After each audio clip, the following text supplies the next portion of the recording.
for joining us today. I'm Hillary Wesley, Realtor with Green Door Group, and today I have with us Casey Branson. She is the owner and home designer over at Branson Homes, and if you have not met her, you totally need to meet her, and we're going to have a really great time today. We're going to talk about kind of the styles and what's going on with building and what we need to stay away from. What are the trends and all of that today. So I think you guys are going to really, really enjoy that. So let's start really quick. Give me a little bit of a rundown on what you guys do at Branson Homes, how long you've been in business, all the details. Absolutely. So Branson Construction or Branson Homes has actually been in business over 60 years. We've built in Washington State, a lot in Las Vegas with my husband Scott's grandfather. My father-in-law, Bill Branson, which most people in town know, he's been here since the early 90s, which is actually when I met Scott. And he's been building, and then he taught Scott how to build. Scott had to work for all the subcontractors at some point doing their grunt work so that he could learn the ins and outs of each house that we built. So, and now we're training in our fourth generation. Our oldest son, Dakota, is actually working for us at the moment. Nice. I love the fact that you guys have experience with different environments, terrains, all of that. So I think that makes you very creative when it comes to the design process. So I want to know, let's talk a little bit about the upcoming styles and you guys trends to avoid. Yes, so speaking of trends to avoid, there's one that you're going to be seeing a lot of, and that is lime washed walls. Now what it is, it's a new paint that you can just buy pre-mixed, you can make it yourself, but it's a very slight textured, different shadow way of treating your walls. It's very similar to what we saw in the 90s with wall glazing. Do you remember this? Yes. Paint it khaki, put a glaze on plastic and pull it off, and you have different elements throughout the wall. So lime wash is the newest part of that. We're going to see a big increase of people doing it. It's very much a DIY thing. It's really something that builders will be doing. I think that it's going to be just like the glazed walls. It's going to have its 3 to 5 years of popularity, and then people are going to have to go over and sand and paint those walls.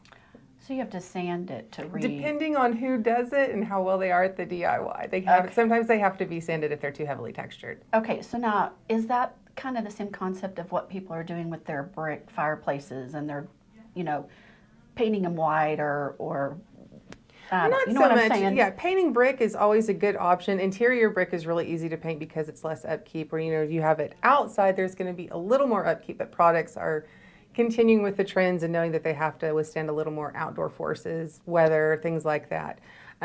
Really, something that I love, and I know that Robert loves it too. We've talked about it. Is instead of doing the painted brick, doing a German schmear, which you can tint the mud.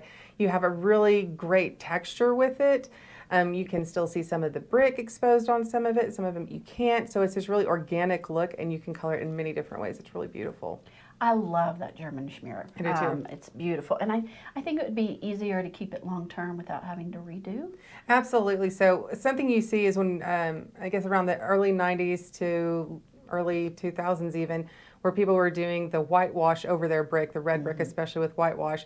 Well, if you drive through the neighborhoods that were built during those times, you'll see that everybody's got these little red brick rainbows from the sprinklers hitting it and washing it down. And it's really hard to keep that upkeep because if you put it there to patch in, it's not necessarily going to match what you have elsewhere. So having something like the German schmear or even paint that can be easily reapplied and withstand the weather a little bit better is good. I agree. So let's talk about interior finishes. What's in and what is out on the interior of your design?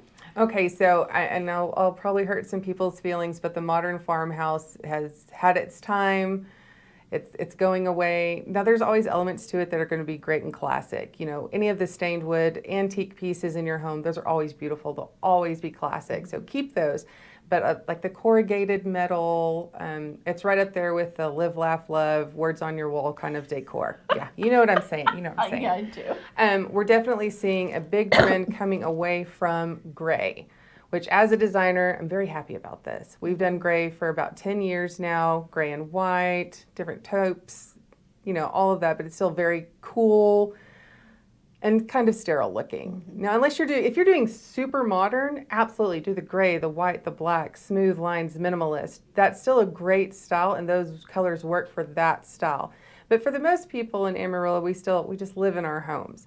So we want natural light. Let's get some windows in those designs. We want warm colors that are going to reflect the light and let it bounce over the room. So we are going to be seeing gray going out, taupes coming in, and maybe even beige later on. Not the orangey beige that we've had before, but a nice, very soft, almost white beige. But the big thing I'm excited about is color is coming back. Yes. Colors, right? Well, I love that I'm seeing a lot of blues and greens. Absolutely. Green is going to be the big trender for this year, and not just any green. It needs to be those either grass or darker greens that are going to be coming in. And also black or there's like iron ore and bronze colors that are coming in. So those deep, naturally occurring colors are what's going to really pop in the next couple of years. So even since we're seeing a big trend into a mix of modern and mid-century, we're going to start seeing more kind of mustardy tones and oranges and yellows, but they need to be used in the right places. Don't paint the inside walls yellow. Please don't. Please don't. I agree with Let's that. get some pillows in there. Yes. Well, yes, and that way, as trends change and colors change, you throw out a few pillows and get your new colors in. Absolutely. So it's easy. Right. And one thing that I think is really important that people understand, especially if they're remodeling or they're buying new, is what can be changed later on that's not just going to break the bank. One thing that I'm really hoping will trend in our area, it's trending in, up north right now, and it normally takes a couple of years to trickle down, but I really like to get a jump start on it here, is flat panel cabinetry. For years we did the raised panel where you have all the beveling in it. Now we're seeing a lot of shaker style where it's just the square base. Well, even with shaker style, it doesn't have to be that wider base. You can actually take those down to a much smaller base and give it a more designed look. But for me personally, the flat, solid panel doors are great because you can stain them various colors. You can paint them over and over again, and they're much easier to paint because you don't have all the detail in them. They're way easier to clean, which we all love that. But then you can allow yourself to have fun with your backsplash. No more white subway tiles over and over again. Let's get some fun. I mean, there's amazing tiles being created out there every day with these companies. And we put those beautiful tiles in your kitchen. That's the focal point. So you've got granite that can be really busy or not. You've got marble, you've got quartz, but all of them are kind of muted. So we want to mute the cabinetry as well because it's a lot easier to paint cabinetry than have to remove it out. Right. And we can pop out backsplash tile pretty easy and put in a new one to go with our trend. So I really hope that people will do more solid cabinetry and have more fun with their backsplash. That's true. That's true. So thinking about kitchens and bathrooms, which are always key focal points in homes and sell homes, to be really honest, from a realtor's point of view. What are the things that you're finding as far as faucets and handles, and what's the big thing now? Is it still that brushed brass? It's really not. Honestly, people forever have thought that whatever finish you have in the kitchen, you have to have throughout the house. And that's absolutely not true. I love it when we can do a kitchen that's going to have, the brushed nickel. It's going to match their refrigerator, their appliances. It looks really nice. But then we go to the master bath, and now we've changed over to black finishes on everything. And it gives a real great Gatsby kind of look with those black finishes and white tiles and things like that. So it doesn't have to be the same throughout your house. You can change it up and design each room as a special room. It doesn't have to be like, well, the builder says I get one color, so that's what I do. Most of the time, there's not much difference in pricing going from silver to black to bronze. It's only when you get into those special ones like the antiqued ones, there might be a small increase, but ask your builder what those increases are, because if it's $200 and it makes you absolutely love your guest bathroom and want to show everybody, that's $200 well spent. I agree. So gone are the days where everything that's metallic has to match. So I was raised in the day where, okay, if you have brass doorknobs, then you have to have all the brass everything, or everything has to be silver. So we can be creative from room to room, and it's not going to be a problem with the cohesiveness at home. Absolutely. So when you're thinking about doorknobs and things like that, and your hinges all matching, if you're doing black all the way through, sure, that's going to look great as well. But when was the last time someone commented on the color of your door hinges? That's true. Nobody really looks at those, but they are going to comment like, wow, I can't believe you did this amazing, huge black and antique bronzed fan in this room. It looks really good with the antique pieces that you have in here as well. Okay. So make it fit your room. Don't make it fit the whole house. Okay, I love that. So what about exteriors? what are you seeing kind of go away, and what's coming up? in? Yeah, Okay, so you know how I feel about what I call the Red Lobster house. tell us. Okay, so all Red Lobsters have board and batten or siding, painted siding, stone, and maybe a little brick at the bottom.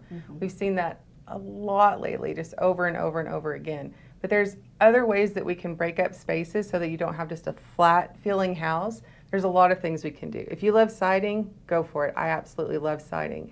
But you can do painted siding. Say you have 2 facades on the front of your house. We're going to do the elongated painted siding. Well, now we've got your entrance. Well, we need to make it separate, make it a little more special. So why not run our siding this way and stain this section? Add some natural wood tones. Very cool. Once we do that, we can even carry those wood tones instead of doing shutters, which are kind of going out, and let's do some really beautiful awnings. We can do those in metal, we can do them in wood. Now the wood does have more upkeep, so metal is a lot easier, but you can still add wood accents to the front of your house to bring it, especially if you're doing black, having those natural wood accents really lighten it up. And even bringing your eye up, you can always add fall stormers. I don't think people utilize these enough. And they're about $500 to put one in. There's no attic access to them. So what we do is we sun tint the window and before we put it up so that there's no heat coming through. It's completely protected, but it adds such a lift to your house and so much more dynamic to the front of your house to keep it from being flat. I love that dormer idea. So what are we seeing with bricks and stone and all? Is that still a thing, or is it? It absolutely is. It's just how we're using them. Brick will always be king in our area because we have clay. Brick comes from here, so it's always going to be the least expensive item that you can put on a house, so it'll always be the most popular here. That's why when you get up to the northern states, you don't see brick because they'd have to truck it in and put it on trains, and the cost of getting it there is what makes the prices so exorbitant up north. But for here, we get the best deal on brick. So we'll always have a lot of brick, but they're always coming out with new colors, new glazes. And I know a lot of people really shy away from like the red brick, like the old Chicago style brick. But to me, it's classic. It can never not look fantastic.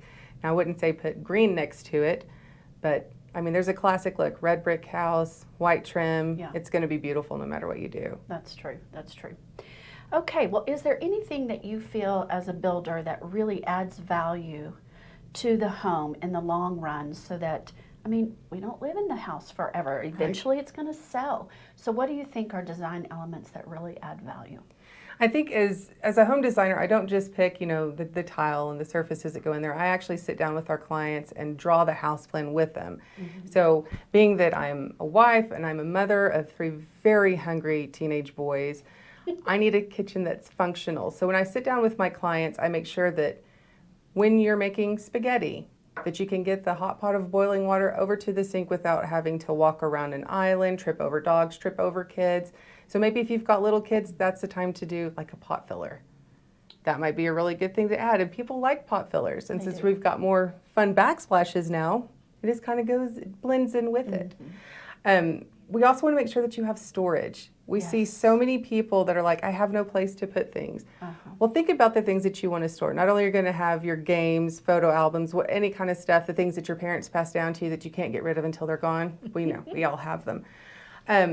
We need actual storage. So we need at least a closet that we can put mop, broom, vacuum. So we need to have not a linen that has all of these shelves. We need a linen with one shelf starting here and more above, so we can put cleaning products and things. So make sure the things that you use have a place in your home, or they're going to wind up in your garage and you're going to hate me for it. You're so right. This is why we just have design people that come alongside us and help us through the process. Well, and I'll tell you one thing that we're doing now that I think is probably one of the best things that we've been adding into our home designs lately is what I'm calling the appliance pantry. So normally if you have a kitchen and it has the corner pantry that doesn't really hold a lot of stuff. We're doing that same kind of feeling, except it's not meant for your food. The shelves are going to be deeper and quite a bit more room between them. We used to all have the hand mixers. Now we've got the KitchenAid mixers. But now we also have air fryers and Instapots and crock pots. We have all these really large items, and where do they go? They go way in the back, and you have to pull things out to get them, hurt your back getting them. It's just not great. let's put that pantry space, that corner where we would have had a lazy Susan we didn't use or some dead corner, let's put that pantry back in there, but it be an appliance pantry for those larger items. I love that. I need you to come over. We're going to redo my kitchen, do before and after. Yeah, well, I'm just joking. Absolutely. Like you said, the kitchens are so important. Yes. When you're, especially when you're going to do new cabinets in a remodel, or if you're building, drawers over doors. Agreed. That is my mantra, drawers over doors. Doors are great for some places, but they don't offer a lot of storage. We want drawers as many places as we can get them. Yes. Doors above? Sure. Deep drawer. Deep Get your drawer. pots and pans that you can pull Absolutely. in and out. I love that. So, well, we have taken a lot of time. I've been so excited. I love design, and I love talking to people who love design. So thank you, Casey, for being with us today. And you guys, make sure you tune in and follow us on all of your social media. Thank you.